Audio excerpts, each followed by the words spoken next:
secret to a healthy prayer is when you invoke firstly that God is your dad. Every time you pray, say, Our Father who art in heaven. Every time you pray. So every time you come, you want to pray, the key that opens your prayer life where God will definitely hear you is when you say, Dad, I came to say I love you. Dad, I came to say I'm sorry. Dad is the key to opening that pathway for your prayer to be heard. Dad. And the Lord taught this, showed this, and He expects us to do so. So when you say, Daddy, I love you, or when you just say the Lord's Prayer, Our Father, and you probably heard us say this before, the Lord Jesus taught this prayer in Syriac Aramaic, not in Hebrew, in Aramaic. Now, Abon or Awon in Aramaic, the literal transliteration is daddy, not father, because the word father is the formal way of addressing him, but the informal way is dad, not father. And isn't it so true? Whenever you come and speak to your earthly father, do you speak formally or informally? Of course, informally. You don't get up and say, Good morning, Mr. Smith, how are you? May I ask you a question? No, you get up and say, Hi Dad, hey go mate, give me $10. But even though you talk to him informally, but don't lose track, he's your dad. Therefore, speak informally, but with respect and honor, because he's your dad. Honor your father and mother, so that I may bless you and give you long life, an abundant one too. So the key to that prayer to be heard is you invoke the word Daddy. And obviously the Lord promised, I mentioned it earlier. What did the Lord say? I am with you all the days of your life. What does that mean? All. Every single moment, every single minute, hour, day, week, month, year, all the time I'm with you. So when I'm with you, you better believe that when you talk, I have already heard you. And by the way, I knew what you were gonna ask before you even knowing what to ask. So do you think I don't know or I don't hear? I hear, but I hear the prayer when it comes from the heart, not the lips. It comes from the heart, not the lips.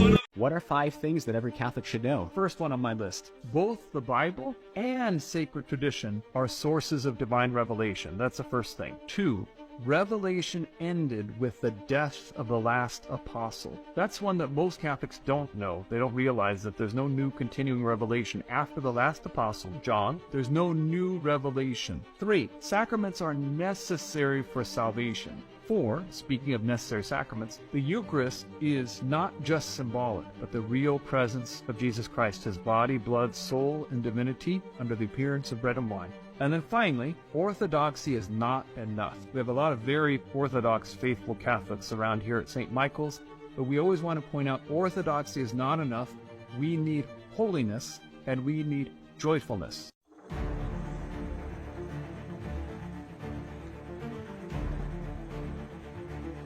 Who are these 4 angels that they had to be released?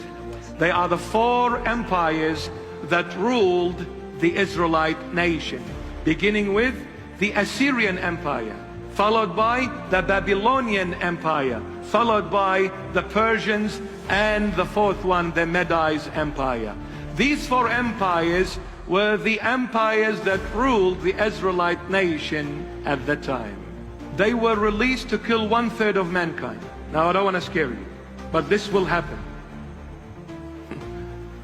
Now, to some unfortunately, to some fortunately, but it is happening and there is no escape from it no matter how much you pray.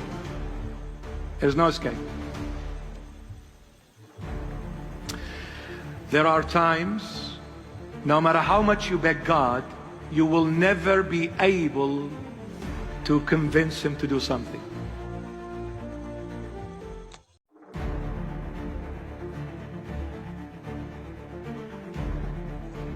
White tattoos are a sin because the Holy Bible says so. Read that in the book of Leviticus. Reason being, this body is a copyright of God. You cannot modify something that is a copyright. You need to ask the permission of the author. When you go to the author, he will say no. If you have a tattoo already, don't panic. All right? I'll have to mention this, otherwise you're going to say, oh, what are we going to do? If you have a tattoo and you cannot remove it, or it's going to be very hard to remove, just ask the Lord for forgiveness. You need to ask Him. I'm sorry, Lord. I was still very young. I didn't know, whatever reason. But you be honest. If you knew it was wrong and you did it, you better tell the Lord as it is. Don't go and say, oh, I'm really sorry. I didn't know. Don't lie. He knows.